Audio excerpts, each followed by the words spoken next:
Shana Tova. Shana Tova.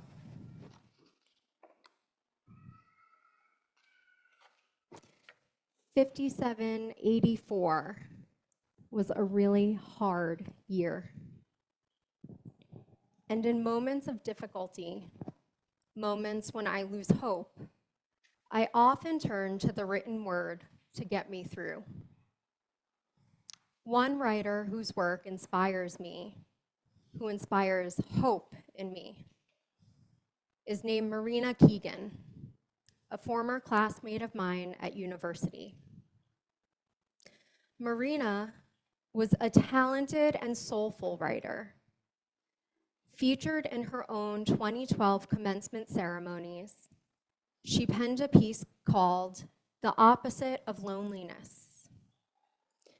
It's an essay that I refer to often, an essay that Keegan wrote to assure her classmates at the time that should they ever feel alone in this world, as they navigate the tumultuous terrain of post-university life, they may return to the memories that shaped their undergraduate experience to provide them with comfort, memories of possibility, memories of shared experience, memories of safety, to provide them with that unique feeling, the opposite of loneliness.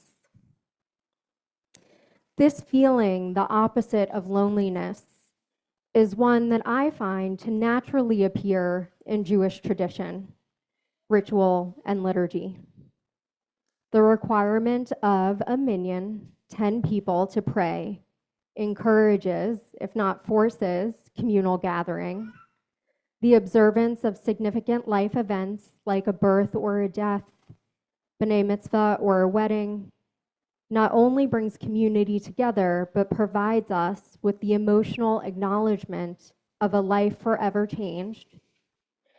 And liturgy, my favorite, very predictable, gives us words when the overwhelm of life usurps our ability to make both the unimaginably painful and the deeply miraculous tangible. So to me, Judaism at its core has always been at least a partial antidote to the opposite of this emptiness that we feel when we cannot fathom the answers to the questions that drop in our lap. Yet despite the prolific amount of Jewish wisdom that we have been able to lean on for millennia, to guide us through all of life's unknowns, it feels like in 5785, our lives have come to require much more. Much, much more. More rituals to guide us through the moments of life that have no definitive answers.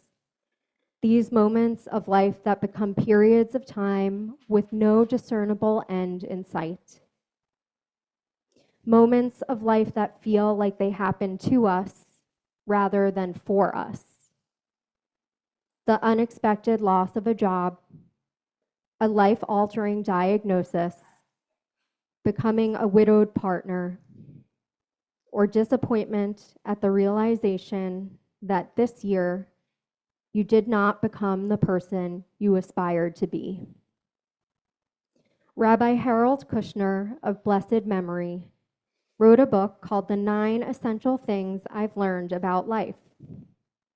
With wise humility, Kushner states that the first rule of religious life in the 21st century is that the agenda of religion today will be set not by yesterday's answers, but by today's questions.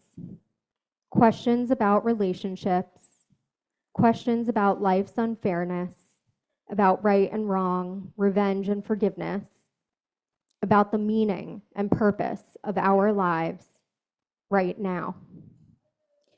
Kushner's emphasis on our need to evolve is one that this community has embraced wholeheartedly since October 7th.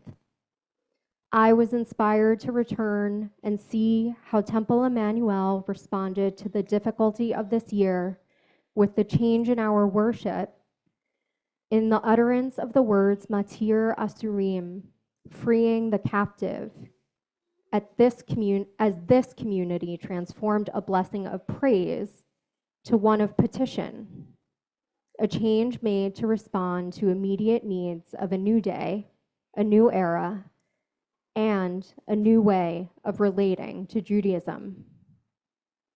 However, our individual lives also expand beyond one single prayer, one single life event, and dare I say it, the blessings that can be found in one single prayer book.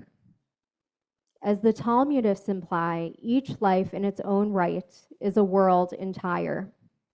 And even though our prayer book is over 500 pages long, I am confident that the bespoke prayers that suit our individual lives are not all there.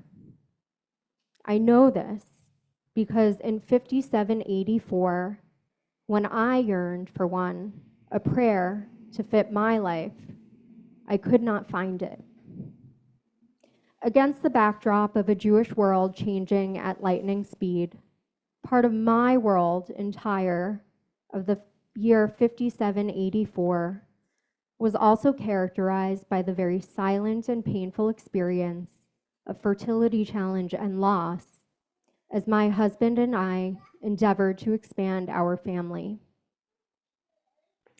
As we navigated this very unwelcome journey in our lives, in the most predictable of manners, I sought comfort in the pages of our prayers, our psalms, our teachings.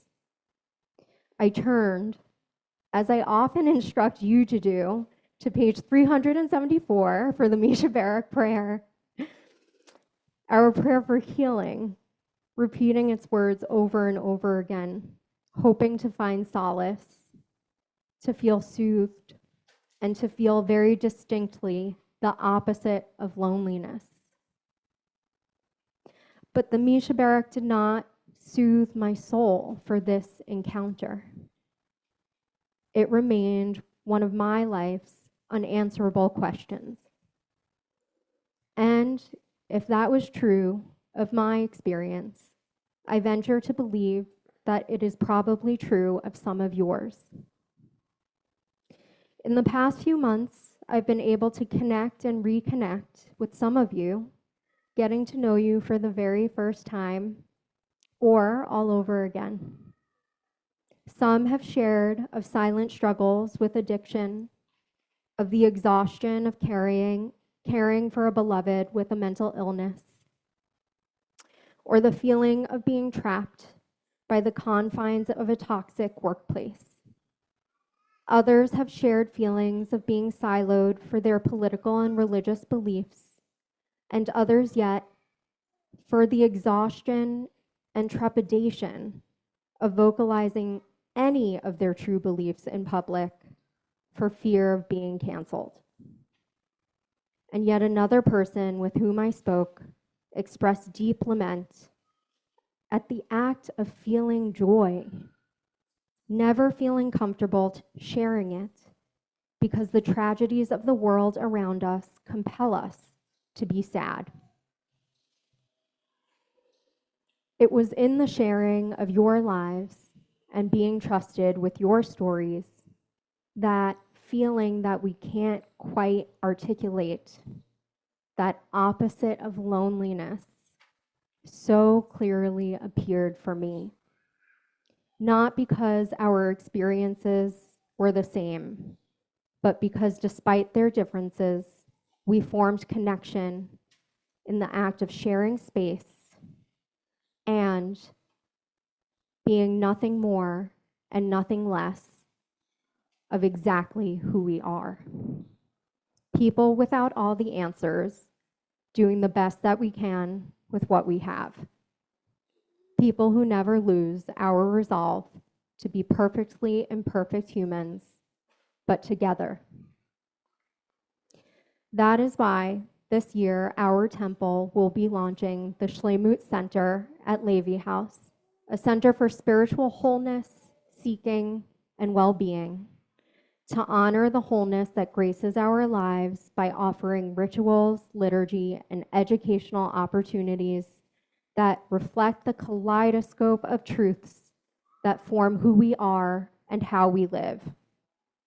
With our center, this clergy team hopes that our community may expand our understanding of Jewish life into one that accurately reflects every permutation of challenge and joy that all of our hearts hold, and to create traditions that mark events in life that sometimes we deceive ourselves into thinking aren't enough to become celebrated acts or even acknowledged in the first place.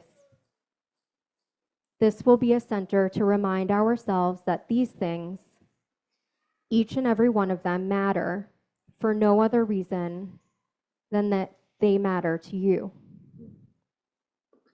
In her commencement essay, Keegan writes, "We don't have a word for the opposite of loneliness, but if we did, I'd say, that's how I feel right now. Oh. Here, with all of you, in love, impressed, humbled, scared, but knowing that we're in this together. Let's make something happen to this world." Every Rosh Hashanah, we say, Hayom Harat Ha'olam, today the world came into being.